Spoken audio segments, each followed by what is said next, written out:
Good morning everyone, welcome to my another new mini blog. তো এখন চলে এসেছি ডিউটিতে, আর আমাদের আজকে হচ্ছে নাইট শিফট অ্যান্ড কাল থেকে চালু হচ্ছে গেছে মর্নিং শিফট। তো নাইট শিফট করে আমাদের মর্নিং শিফট করে আমাদের বাড়ি যেতে পারবো।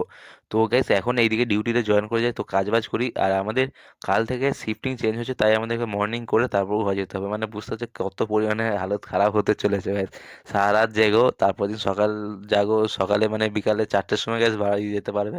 মানে ঘুমের তো হয়ে গেছে অবস্থা খারাপ, আর শরীরও গ্যাস ছেড়ে দিচ্ছে, কিছু বলার নেই। আর এই হচ্ছে ডিভাইস যেটাতে আমরা কোথায় কি মালপত্র আছে না আছে এগুলো সমস্ত দেখতে পাই এই ডিভাইসটার মাধ্যমে। আর এই গাইস এই ডিভাইসটার দাম প্রচুর।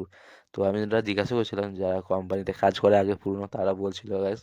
আর এইদিকে গ্যাস আমি আর আমার বন্ধুরা দুজনে মিলে কাজ করছিলাম, তোমাদের বন্ধুটাকে দেখাই দেখো। তো মানে সারা রাত জায়গায় অবস্থা আস্তে আস্তে খারাপ হয়ে যাচ্ছে, মানে কিছু বলার নেই। আর বাধ্য কেননা করতে হবে, যে বন্ধুরা কাজ করছিল। আর দেখতে দেখতে গিয়ে সকাল হয়ে যায়। আর তারপরে গেছে ছিল হচ্ছে আমার যে ওই দিদিটার বিয়ে, তো রাত্রেবেলা গেছে দিয়ে ওই বিয়ে বাড়িতে গেছিলাম। আর এই যে এখন খেতে বসছিলাম, এই যে হচ্ছে মেনু কার্ড। তো খেয়ে দিয়ে চলে আসি ঘর। তো বাই বাই, দেখা হচ্ছে পরবর্তী ব্লগে।